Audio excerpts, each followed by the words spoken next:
everyone. Welcome back to the Screen Society podcast, a podcast that covers all things TV, movies, and everything you get on your screen. My name is Logan, and today we are jumping right back into the Pitt Season 2, Episode 8, which was titled 2 p.m., and we had quite an episode once again from the Pitt.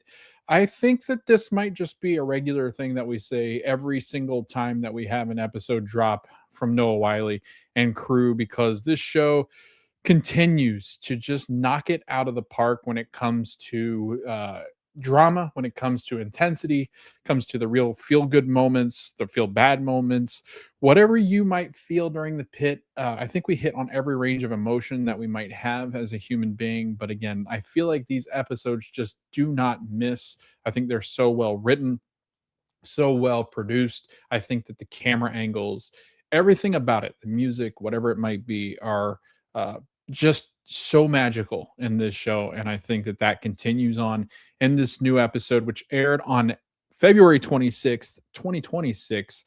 And the synopsis is: in the wake of an IT shutdown, Princess must manage a completely analog ER. Al-Hashimi Moan and King assess a woman with sudden blindness.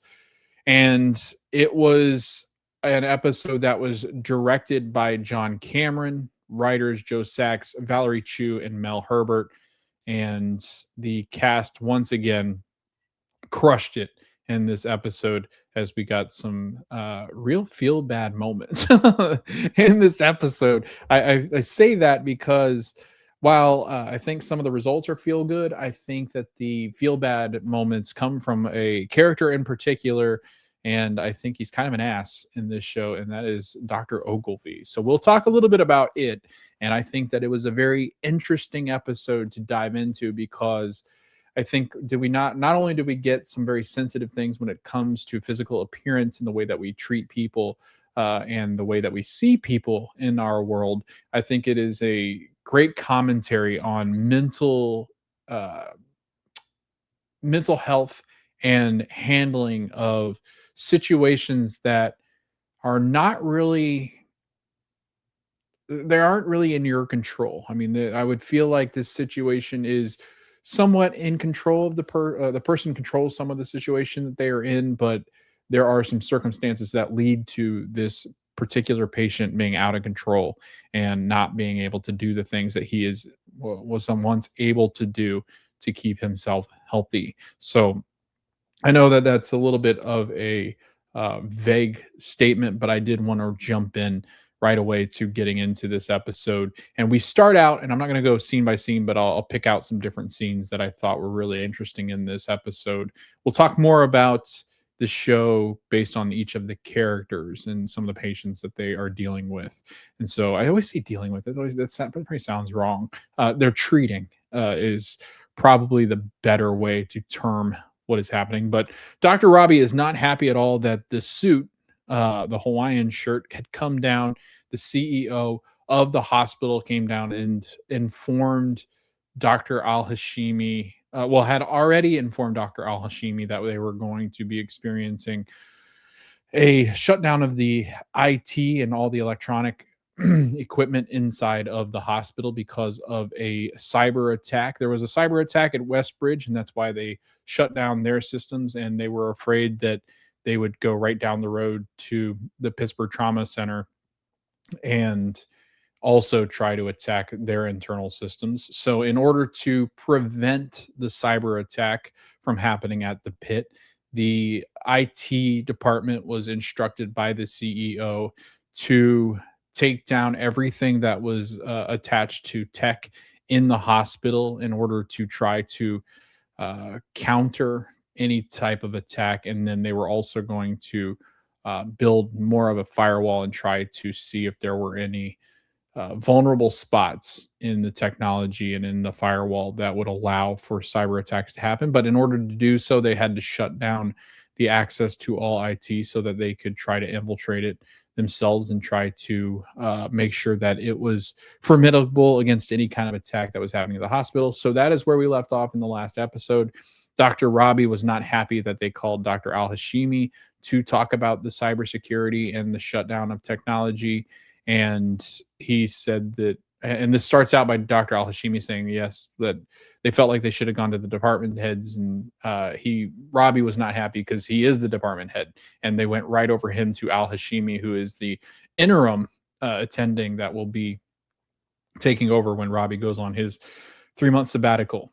But naturally, everybody is freaking out, asking a bunch of questions on how they're going to handle this. And it was a whole lot. If this was me in this situation, I would have panicked because I do not do well with a lot of people talking at once and trying to figure things out, when it's probably best just to have a certain leader talk on the mass confusion that is happening. And because technology is being stripped away, you've got a lot of people who have worked in the emergency department and in the hospital who have never really had to focus on working without technology for a prolonged period of time. I know sometimes it happens when you've got electrical issues, but typically hospitals have backup generators. So even blackouts don't typically happen at hospitals, but when they do, they can be catastrophic because of, like we see in this episode, you lose all information on all patients. And if the power goes out and somebody's on a ventilator, or they have something hooked up that they require in order to stay alive, obviously that stuff will all go down. Think about all the surgeons using all the technology that they use. Medicine, when you talk about the pharmaceutical side of things, you've got systems that require internet access or technological abilities. So you have that discussed in this episode of the pharmacist having to stand by the pharmaceutical cabinet in order to manually enter different medicines and prescriptions that they need in order to get them out of the machine that they are in, or out of certain things that they are in order to provide the best care for their patients. So it is a disaster. I mean, on every front. You're talking about nursing. Nursing doesn't know what's going on with the monitors, and the monitors can be shut down as well. And when you shut down monitors, that oftentimes will shut down a hospital. But because everybody seems to be on lockdown on all the hospitals across the regions, you're going to have to work with some of that stuff to just get by. I mean, some of that stuff will be done manually, and you'll have to check on your patients' vitals and things on your own and write them down. And so, for a generation that is coming through that was probably very reliant upon technology to get by in an everyday uh, work day, I think it presents an incredible challenge. So, just think about all the things that you see in a hospital or a doctor's office where you're doing things electronically. I mean, it goes all the way down to just checking patient information to make sure you're giving the right prescriptions, or that you don't have any kind of issues or history, medical history in the past that you may have seen before, but now you're not aware of because the patient doesn't remember and isn't able to tell you that information. And so you're having to just guess at what is going on. It's chaotic. Crazy stuff is happening. Whitaker tried to take a picture of the board right when we left him last episode. It was the cliffhanger where Robbie said, "Somebody get a picture of that board so we know what patients are suffering with what, and doing this and doing that, and where they are and which rooms they're in and what doctors are over them and what surgeons are coming down to get." Like, the board is the go-to place for all things information, and that thing has been shut down. So now they're trying to panic and scramble to take a picture so that they can write it down on a board and do it manually. But when when Whitaker went to go take a picture of the video board, it was too blurry, and so we didn't get any information of that. Robbie's like, "Oh my god, this is the worst case scenario." And then Quan says, "Well, I remember." And Robbie's like, "Well, I know you remember what patients you're taking care of, but like, I need the whole board." She goes, "No, like, that's what I remember. I remember the whole board. I have a photographic memory. I know everything on that board." And he's like, "What?" And then she starts to say patients' names, numbers, nurses assigned to them, doctors assigned to them, what they need, what procedures are going to have to happen, what discharges are going to have to happen. Like, everything on that board, Quan remembers what their ailments are. So she just starts rattling them off. Robbie starts to write them all down. And then he's like, "You know what? You guys all go check on your patients. You all need to do this. And you'll come back and this is where we'll keep all the information on this whiteboard." So you'll see throughout the episode, they went back and forth between the board and their patients, but it is chaos. It is absolute chaos. Dr.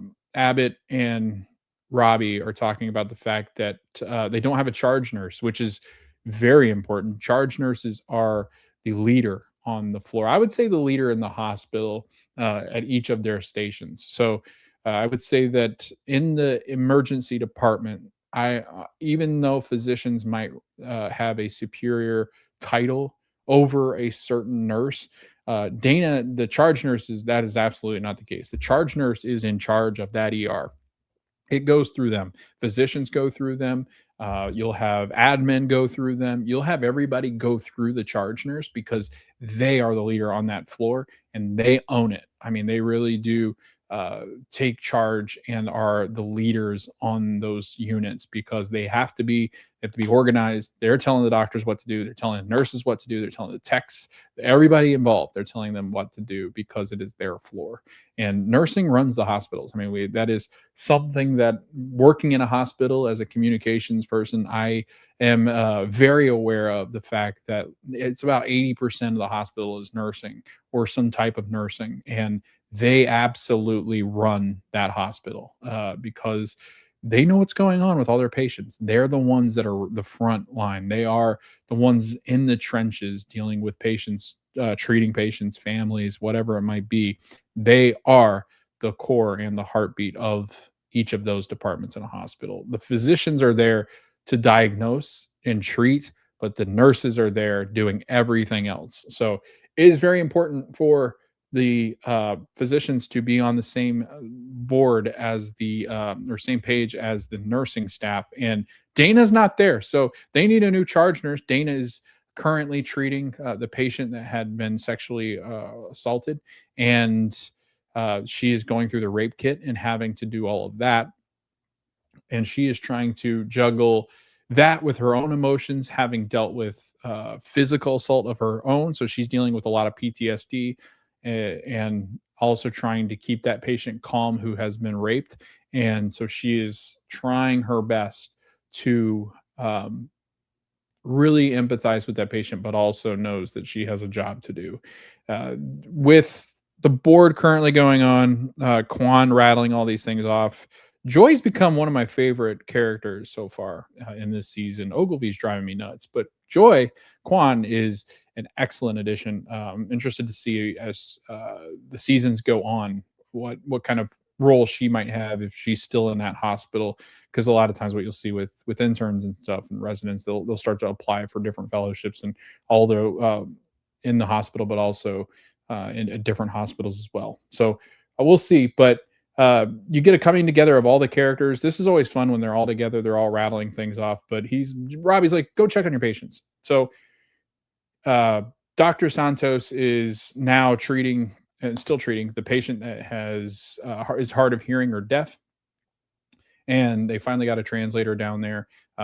Santos is like, what's going on?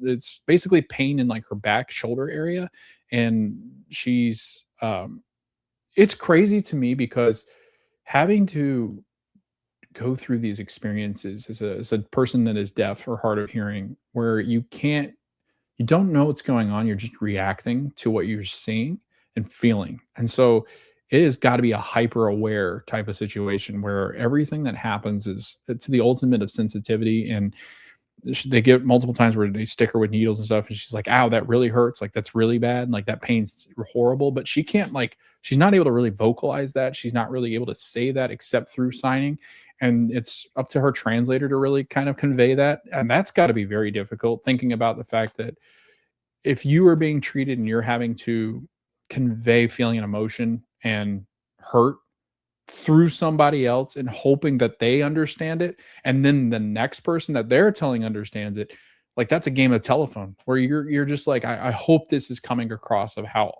painful this is or how awful this is. And I think sometimes that can get lost in what we think about when we're thinking about people who are hard of hearing or who might be blind. It is difficult to try to navigate these situations because you're not really able to tell. You're not able to get a good sense of what's happening. So it's got to be terrifying. And I think the Pit continues to do such an excellent job of doing this. We have a patient that is actually, you know what? Let's first talk about, so with the technology being down, right? In between each of these scenes where they're treating their patients is a discussion of different things that they're having to do because they are going analog. They're going to handwritten notes. They're going to charts. They're going to papers, printed prescriptions, signing with hand, handwritten things, penmanship. Like this is rough. This is going to be real tough. If anybody's trying to read doctors' handwriting too, only imagine what that's like having to read that. But they bring out this huge, like, I don't know even what to call it. It's like when you talk about like office mailboxes that have like the little slats and there's like hundreds of them that are all labeled. Well, Abbott and Robbie roll out this like cart looking shelf thing, and it's got trauma on one side and basically triage on the other. So you identify, is it trauma or is it triage and something that can be treated relatively easy with no true intensity? And then from there you decide, okay, is it headache? Is it ER general? Is it, dental pain, cough and fever, flu, chest pain, like, more of those triage type things. And then you've got trauma where people are coming in with um, true injuries, shoulder injuries, upper respiratory injury, lung problems, head injuries, whatever it might be. So depending on how intense each of them are, you go to each of the categories and you pull the paper out on them. So this is basically gathering information off the internet and compiling it in research and research papers stacked in these mailboxes, and you go get the information based off of like what you're going to be looking for. So say this person has throat and dental pain, you pull out this piece of paper, it's a packet that tells you different things to look for. It's wild to me because you'd be on the computer normally when you're typing in these notes, and it's identifying and helping you identify things if you're having to look things up or whatever it might be. I can only imagine how that would be, just hoping that this paper, these packet of paper, has information that you need that is relevant, how to take vitals. So each of these would have like, for instance, if there is a throat injury, you have paperwork that you would fill out for a throat injury. Are you checking this? Are you checking this vital? Are you checking this sign? Are you checking this symptom? For, I don't know, foot injury, are you checking this and that? So every single uh, ailment or sign that they're presenting or whatever they're coming into the ER for had a piece of paper or packet that had you check box things that were like, okay, if they've got a cough, check for these things. If they have head injury, check for all these things. It's crazy because like you would normally have that on your charts and computer. It would prompt you to ask them things. But now because they don't have that, docs are having to go, hell, I don't know, like they could be new and be like, oh, this is a pediatric illness. Okay, like what do I need to ask them that? Like they would know some of it, but other things they'd be like, I didn't even think to ask that. And that's what this packet's for. It was fascinating to watch this just because you don't think about how much a doctor or a nurse rely on those charts that are electronic. And it's funny because you do get and this is mentioned multiple times, you get the generational gaps as well, where people Robbie's age or Abbott's age, Al Hashimi's age, likely dealt in medicine without technology as it is today. It was probably a lot of analog, where now you get like Ogilvy and Javati, who are 18, 21 years old, 25 years old. The 20-year-olds are going to be like, what the hell? Like, what do you mean? It's really funny when they they bring out a fax machine, and I want to think who was it? It was, I want to say it was it Princess? It was one of the nurses, I think, and maybe Javati and them, and they're like, "What is that?" Or no, it might have been Emma, the nurse. They were like, "What the hell is that?" And they go, "It's a fax machine." They go, "What's a fax machine?" And they're like, "I don't know how to use that." And so it is funny. Like I was born in 1993. I know how to use a fax machine, but I would say 3 years later, people probably didn't know. So, like, the people born in the 1996, 1997, especially 2000s, would not know how to use a fax machine because it was just not a thing that you use. You had email, you had scanners. So, as long as you had scanners and email or an iPhone or a smartphone, you don't really need fax machines anymore. So, that was really funny to me. Just seeing what doctors have to go through, though, or like the amount of paperwork and information that they have to have on their regular day to day operation is just mind-blowing, but shown so well through these. I mean, just the physical exams and different things that they have to do, questions they have to hit in order for you to understand what is going on and how to medically diagnose, and then go from there and have a plan of action on how to attack the disease or whatever it might be. So Princess is put in charge because she has some charge nurse experience, and she goes, "Not really." And Robbie's like, "Well, you're kind of screwed because you're the only one that we can trust to do charge nurse like things. So come on, Princess." Princess is having to deal with all sorts of crazy things. But they then have like these file systems where like you've got, so it's basically a queue, right? So you would normally have like a queue on the board or a queue on your computer that would say like these patients have clearance to be discharged. These patients are waiting for medical consultation. These are waiting for prescriptions. These are waiting for blah blah blah, X-rays, whatever. So now you have to. They had like these wire metal divider type file cabinet looking thing sit up on their nurse's station, and they take each of the patient's files and they place them in order when they saw them, because obviously they're in order. You want to see them in order so that people aren't waiting too long.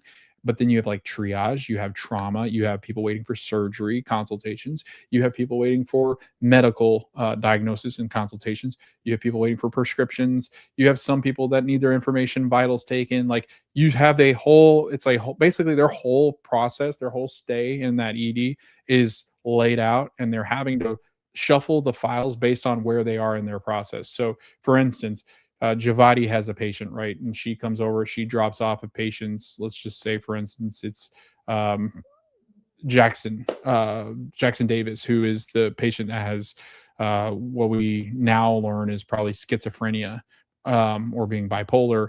And so he right now is in like getting psych consult. So Javadi would have to go, okay, we just medically diagnosed. Now we have to get psych consult. So now she's having to move that file with his information down the line so people know when they pick it up. So they wanted a head scan. So after diagnosing, they probably wanted a head scan. So they had to move his file to the head scan, but then they also wanted a psych consult. So the head scan people probably took it to go get the CAT scan on his head. They took it. They're bringing the file back. The psych consult, Dr. Jefferson's like, where the hell is his file? Like, this is crazy. It's craziness. It's stuff you don't really think about what would happen. And cyber attacks are becoming more and more common. And, I think we're coming to a very dangerous spot where there's going to be worldwide outages. There's going to be statewide outages of tech. Like, it's happened. Like, our phone systems, our grids, like, it could be attacked. So all these things have to be considered. And the way that you have to manually do everything, like think about your journey. If you've ever been to the ER or a doctor's office, think about how much paperwork you have to deal with. And then that's also the front desk staff having to deal with that. And then the nurses, and then the docs, and then the nurses again, and then the front staff. Like, it's crazy as it is. And that's all done through technology. Think about now, no printers, nothing. Like, you don't have access to anything except stuff that was already printed. So this is wild. And it was a lot of fun because it causes chaos, and I love chaos. And this is the big chaotic thing I think that we're tackling. I don't know. Like, I guess fireworks, we might still get a little bit of that, but like, this seems to be a thing that will last at least 3 or 4 episodes at least. So I'm really excited to see how this all unfolds, because I mean, it's sad, but you will lose life probably because they are not able to act as efficiently as they're able to. And with it already being code black, and now you have technology down, the hospital is at a breaking point. And I think we're going to get to see that. So Dr. Kwan is the hero so far. We do get a lot of Princess in this episode.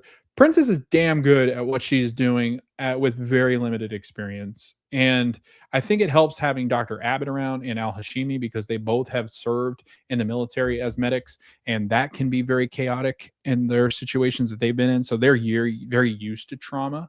But yeah, just watching this whole process of like the nurses having to learn on the fly, and Dr. Robbie having to like teach, but also teach and then teach. He's teaching them how to run without on analog. He's teaching them how to be a nurse, or charge nurse how to handle files, how to then also the doctors doing their day-to-day procedures that they would normally do even without the cyber stuff. And then you've got the pharmaceutical people that are sitting over there and he's having to talk to them, interact with them.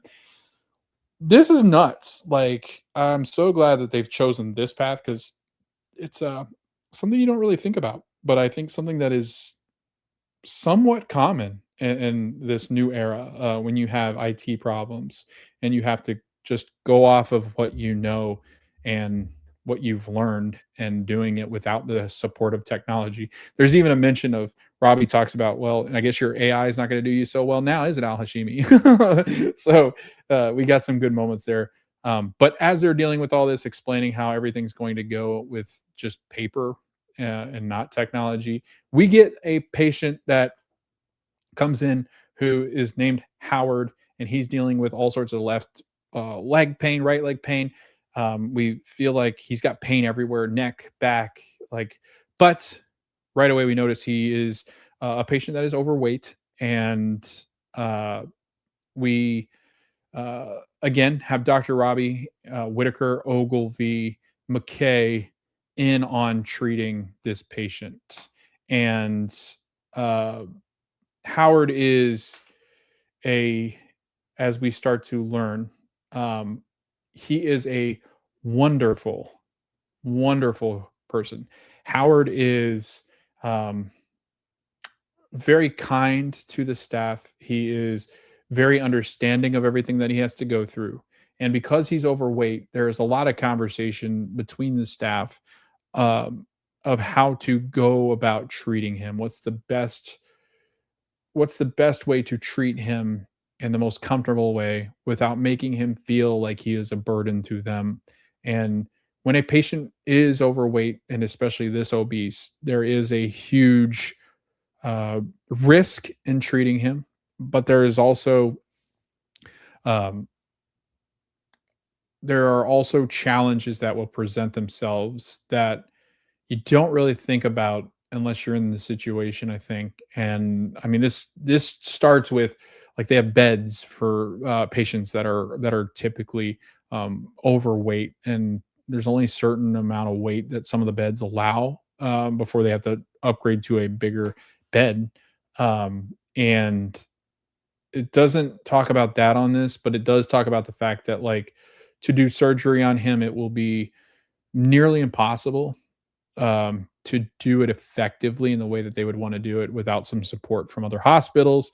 They would have to, they I think they talk about at one point to get a CT on him, and the CT machine at Pittsburgh Trauma Medical Trauma Center is only for patients that are under 450.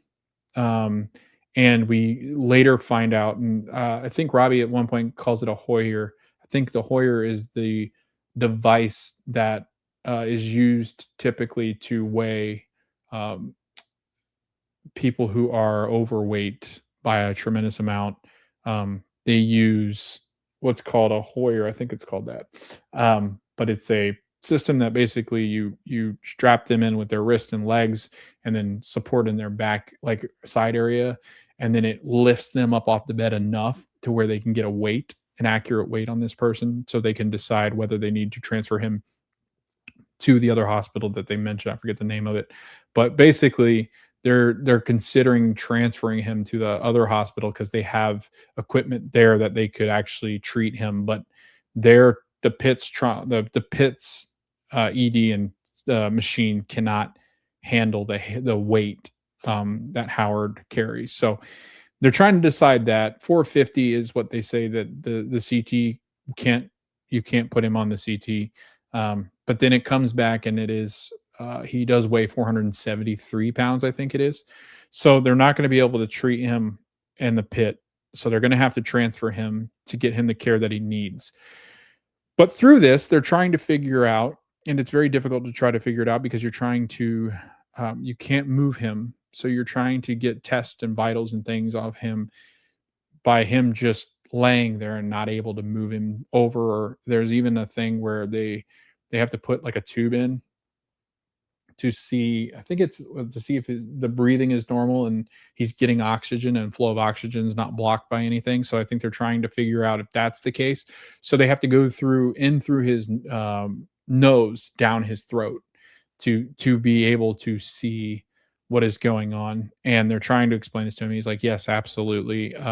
They bring in like an iPad because they're like, once we put this in, you can't talk because we're going down into your throat, and we can't have that moving around because it could cause damage to your vocal cords or anything else. It could cause serious harm to you. So you can't talk. So we're going to present you with this iPad. And this whole time, he is so nice.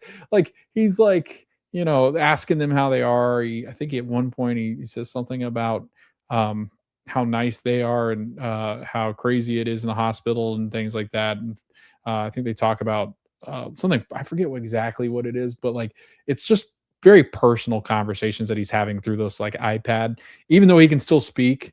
At this point, he's still clicking through the iPad, and she goes, "Well, it looks like you got it." Dr. McKay is wonderful in this episode. The way that she's interacting with this patient, the way that Whitaker is talking to him. But Ogilvy is such an asshole in this episode, and this is where I want to talk about it because he is. I mean, he was unbearable before when he says that Louis kicked it or kicked the bucket or whatever he said to Whitaker the last episode. I wanted to be like, dude, get away. This episode I really was like, dude, just stop. Like, you're so annoying, you're obnoxious, you're a know-it-all. You just need to stop. You need to stop being who you are because you're just horrible. And his bedside manner is absolutely horrendous. We see it through this. We also see it again where he's dealing with a patient that presents with like weird scabbing and bubbling of skin and like rash all over him, and it's nasty, gnarly looking. And he and Javadi have to take care of it, and they don't know what it is. So they're like, "Damn, we're both stumped, and we're supposed to be prodigies." But just the way that he handles that situation too, he's such a jerk about everything. And he even asked Howard, our patient that is overweight. He goes.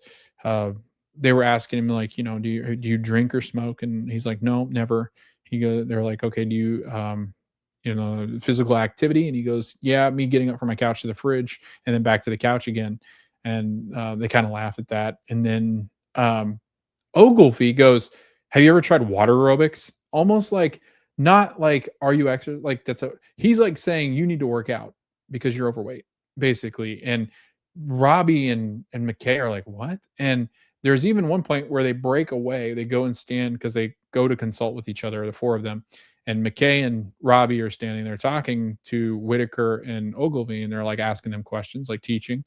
And Ogilvy pipes up and goes, well, I heard that the zoo has CT machines that he could fit in.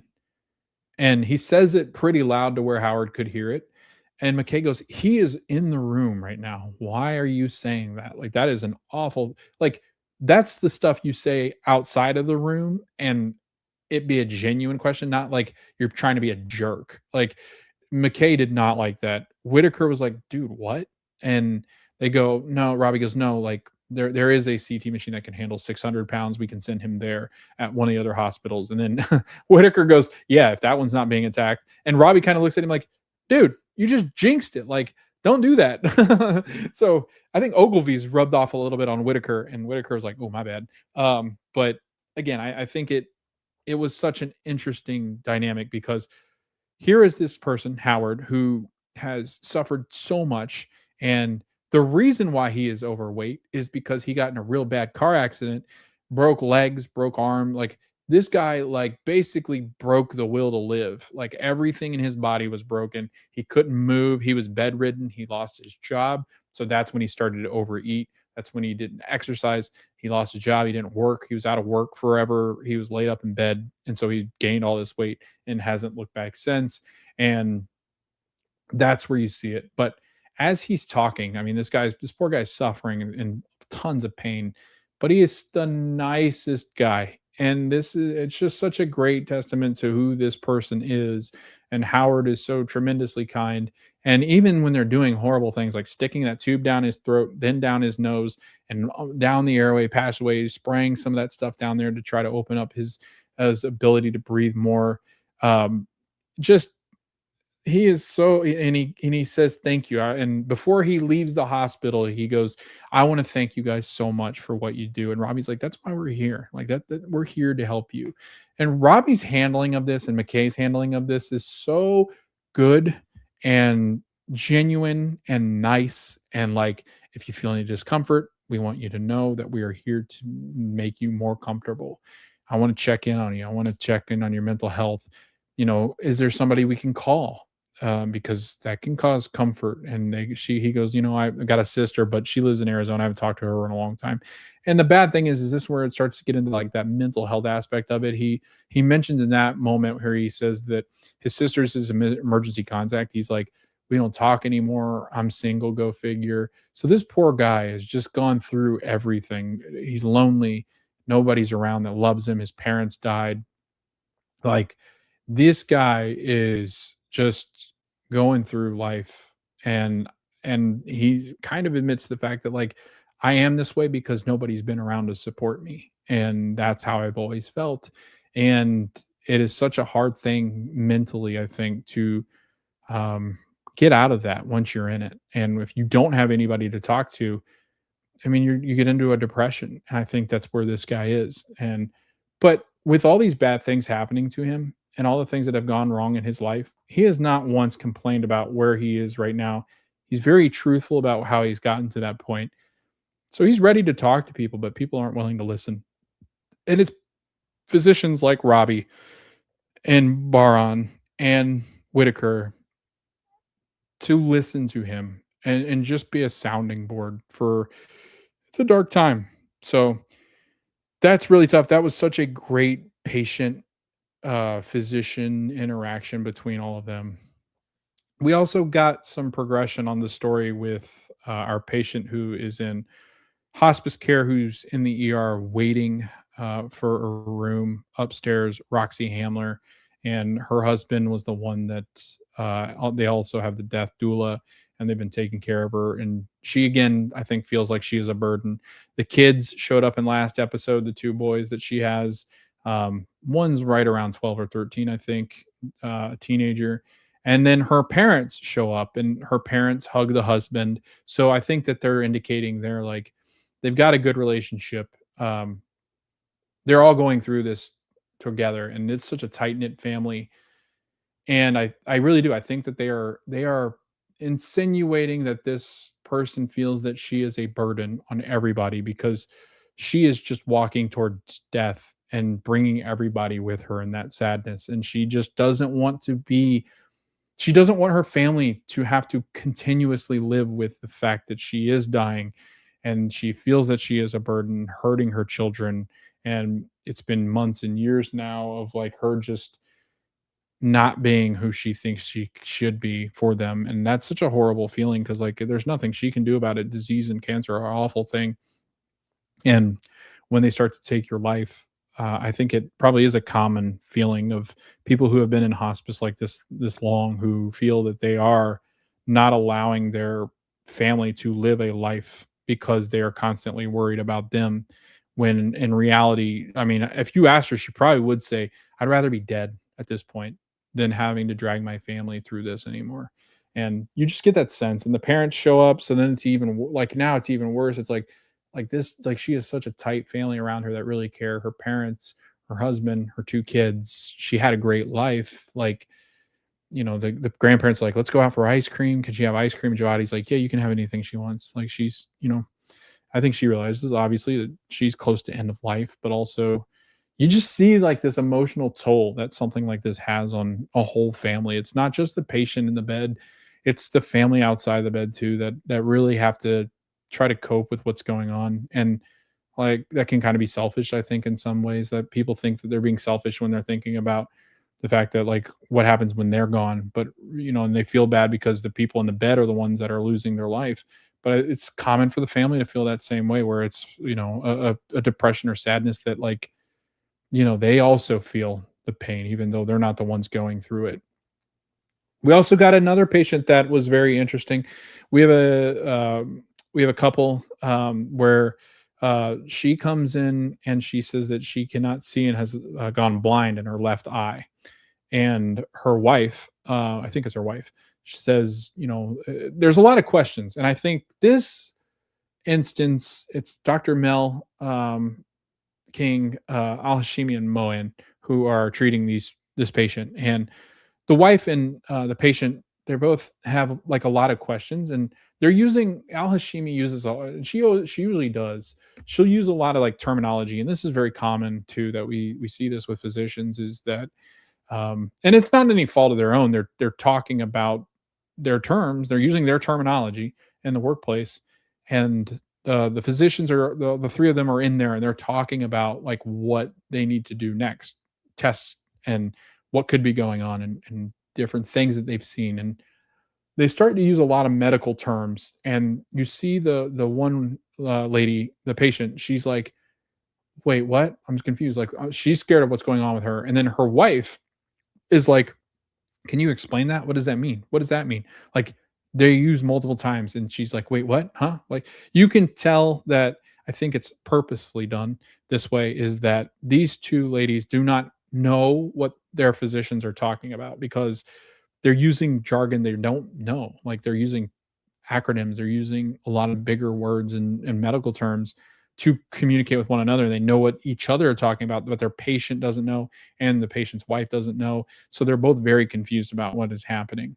And so they do a better job of explaining like, oh, like there's a we're afraid there's a blood clot behind your left eye, and we're going to have to run tests on the left and the right. We're going to get scans of the left and the right eyeball with this machine. And the wife's like, wait, why do you have to do both eyes? I thought the other one was healthy. And she goes, we like to do comparison, like look at this one, and then you can see like the cloudiness and the damage to one of the retinas and the clot in behind the left and not behind the right, and then you can identify that, and that's what they see in these tests. But I think this patient, and I think we're going to get more and more, but like there were a lot of questions like, is it a stroke or a seizure? Like you're when you're a patient and you're a patient's family member, your first assumption is to go to the worst case scenario. But then when that's not the case, then you get scared and confused.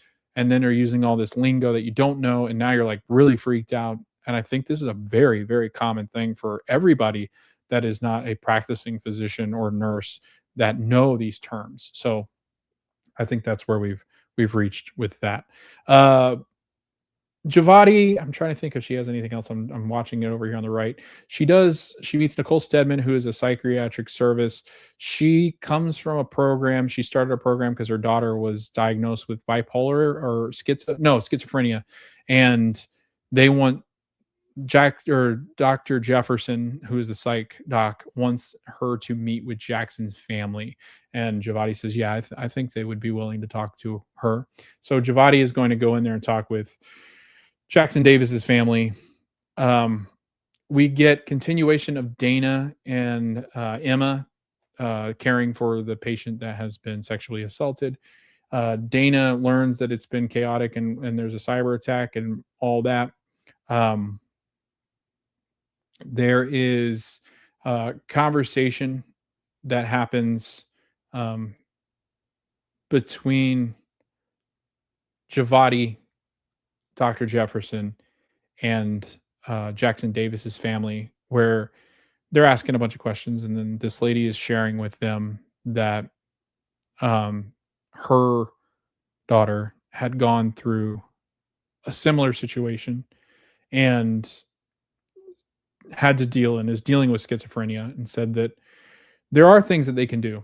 I think there's prescription drugs that they can take that can actually help with schizophrenia. I think they said that I could be wrong. I think they said 20% of people can come up out of being schizophrenic and actually get past it.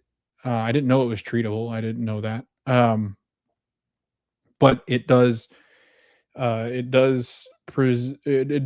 give the impression that they are willing to take the next steps. And I think it just takes somebody who's been in that same situation to understand that, that this is pretty common, and that, there are things you can do about it. And if people who have things in common with you can also share their experiences, it does help calm you, at least to an extent of like, you know, here's what I'm going through, here's what you're going through, and maybe we can compare notes. But it's nice to have somebody who can be supportive like that, who have gone through the same types of things.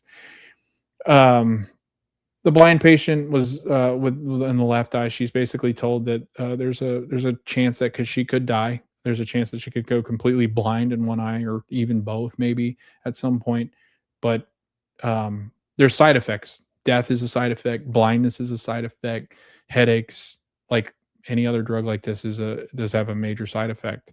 This one even more common, does have side effects. And she's like, I'd rather be able to see than risk, losing my eyesight or dying. So sure, like, I do want to take this chance. I want to take this risk. Uh, Santos and Langdon deal with a patient that was drinking and got drunk on 4th of July, and her friend and her were taking pictures. She raised up and knocked her tongue, and she has this nasty, gash in her tongue, like in the back of her tongue. Is gross. So she's bleeding extremely, very profusely, just blood everywhere after she bit her tongue. Which, funny in fact, the tongue is actually, I think, the fastest healing organ in your body.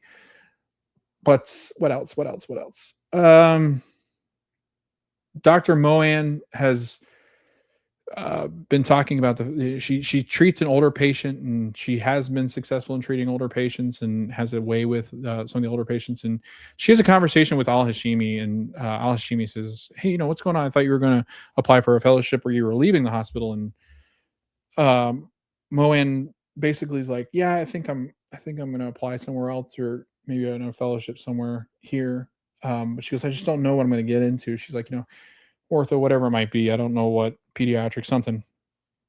And Alashimi goes, "Have you ever," or no, it's sports medicine and something else.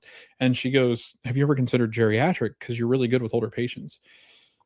And now it's starting to tie in, because she had talked about the fact that she planned on moving to help move her mother out, but also I think she was going to go live with her. I think her mother's sick. I think that's what's happening. Or her mother's, something's going on with her mom. They're selling the childhood home, and Mohan wants to be closer to her. I think that's what's being insinuated, is that she's not doing well, or that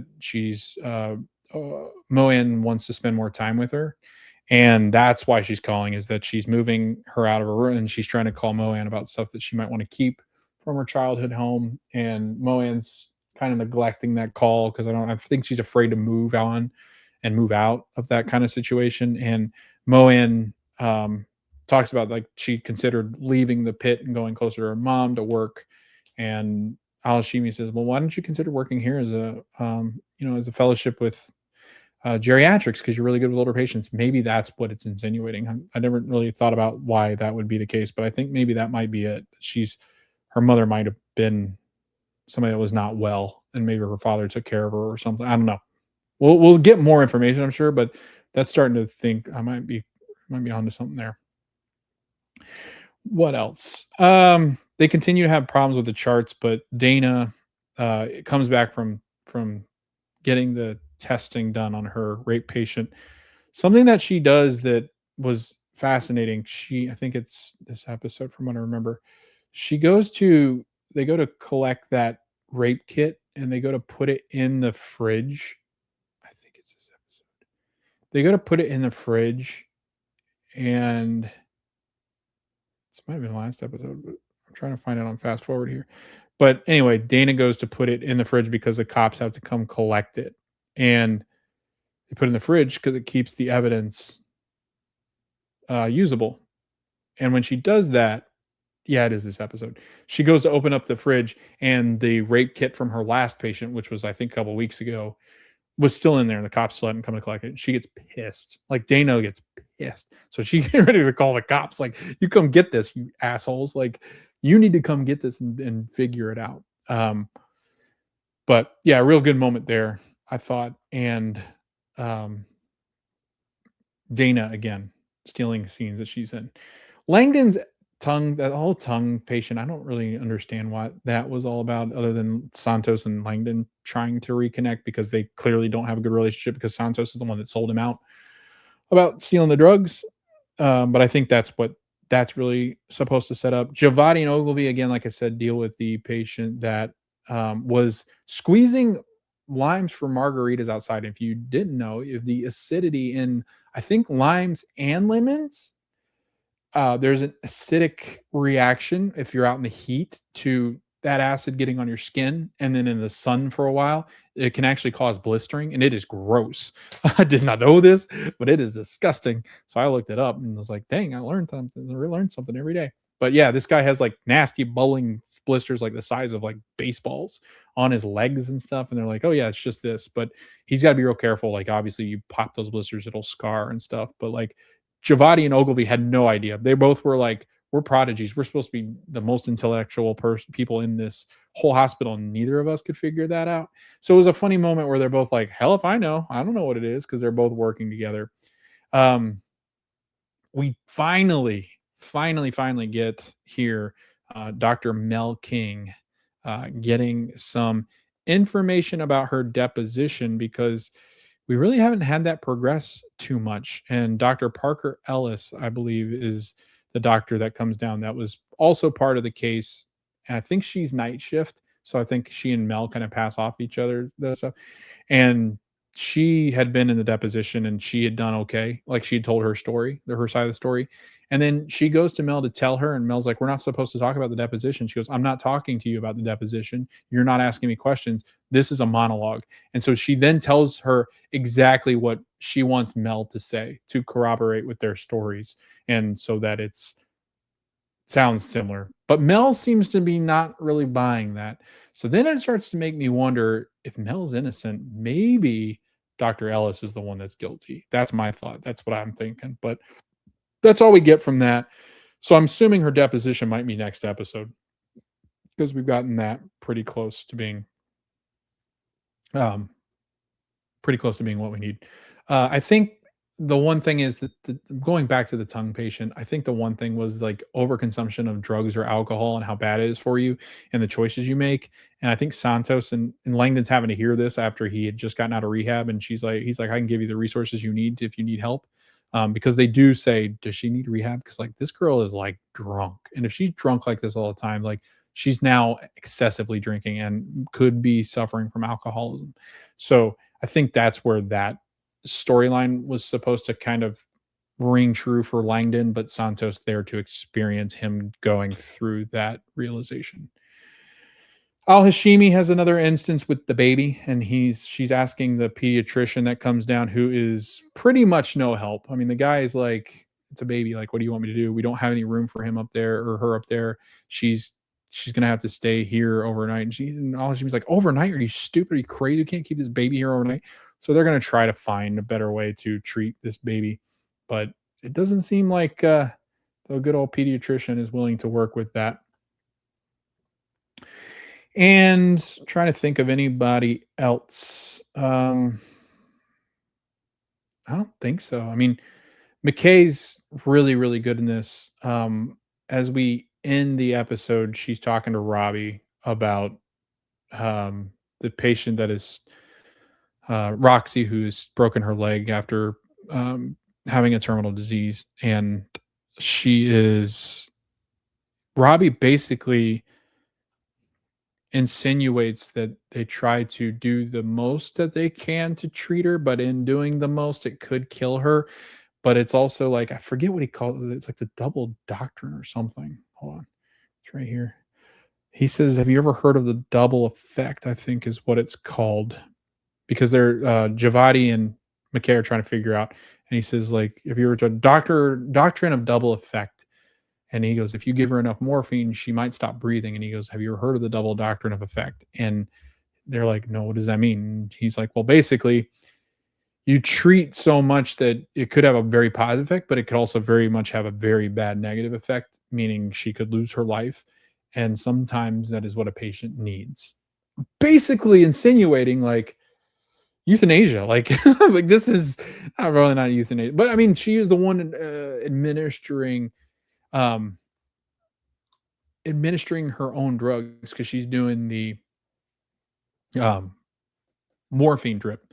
So I guess it'd be suicide, but it's also euthanasia. It's basically euthanasia. Like I was trying to think of like what could this actually be? I mean, I've never heard of it called the double doctrine effect or whatever he called it, but um this is, I mean, that was like I wasn't ready for that.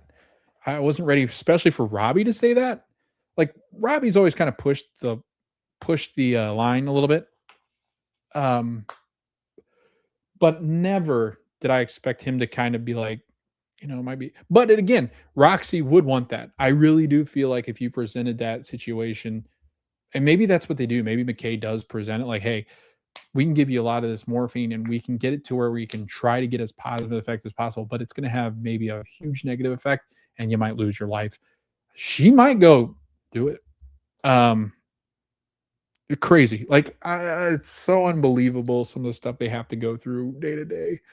And like, you're also in this predicament of like, this is awful. And this is the way that hospitals have to operate, though, is they try to discharge as they quickly as possible, because if they can discharge safely and effectively, the hospital's gaining their money, they're gaining their revenue, they're opening up another spot. It is helping people, right? When more spots open, you are treating more sick people. But at the end of the day, it's the hospital collecting their paycheck. So again, I think that it's a very, very interesting dynamic when we're talking about healthcare, is that space occupying is oftentimes seen as bad, even if those patients are in the most dire straits they've ever been in their life, which is horrible. But it is unfortunately the way of the world and the way of the U.S. healthcare system. So it was a deep, deep episode. I mean, you're talking about mental health a ton. I mean, you're talking Dana, the patient that has been Ileana, who has been raped. You're talking about Moan, who's dealing with what we now can maybe assume is a parent that is sick, or something's there with that. Moan dealing with something, some kind of trauma. Mel and her deposition and being on the spectrum can be terrifying for her. You've got Javati, who is constantly balancing this, make her mom proud, uh, live more of the free lifestyle her dad does, but also the pressures of being 18 years old and a prodigy. Um, Langdon and his acceptance from everybody else, who Santos and Robbie have not accepted him yet. Santos and Robbie are pretty similar, though. I think Robbie sees a lot of himself in Santos. But yeah, I mean, the patient Howard going through those uh, going over those mental hurdles, right? Of being lonely and having somebody care for him like the physicians do. And when they do, you can see how grateful he is for it, which shows you he's not really a dick. So the reason why people aren't taking care of him is because maybe he's been down in the dumps, but the sister's not really been a good person to really take care of him.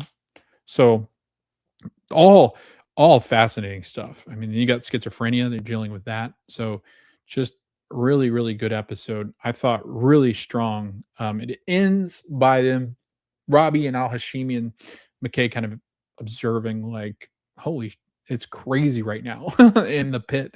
And how do we go forward from here? The paper's out of facts, or the facts is out of paper.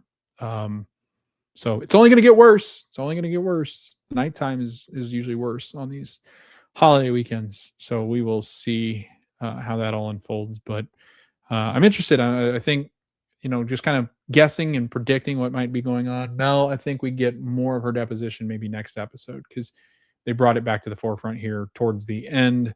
I think we still get a lot of chaos. The ASL sign language patient, I'm interested to see if something deeper there, because I feel like they built her up for quite a bit. I hope we don't lose Howard. I don't think we will. I think he, it was a good episode, but I think maybe they will transfer him out to get the care he needs.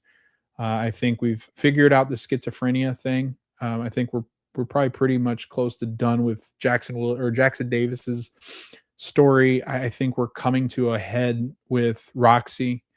I think her moving upstairs or her off the show will happen, whether that be because they move her upstairs or because she's passed. I think that'll happen relatively soon. So I think we're gonna get some more character or some more patience, I think, in here. I think we're gonna get some more stories, because we're about halfway through the season now. I think this was season 8 from what I remember. And there's 15. I think we're over halfway now at this point. So I think we're gonna get some new patience in, because everybody seems to everybody that has been cared for. I think the only one who's really still in the air is Roxy. So we'll see. We'll see what happens, but I think we're going to get some new patients here, and then some fallout from this breach. So thanks for listening. Thanks for watching. We really enjoy talking about the Pit. It is, again, my favorite show on TV right now. It is hard to beat this show, and I've loved every minute of it. We are the Screen Society Podcast over on Instagram, Facebook, X, and TikTok. And then you can find us anywhere you get your podcast. YouTube, you can watch the video version, like, subscribe, comment, and share over on Apple and Spotify as well at the Screen Society Podcast. If you look up the Screen Society Podcast, we should pop up on everything, including socials. But again, thanks for listening. Thanks for watching. We will see you next time when we talk about the 3 p.m. shift of the Pit.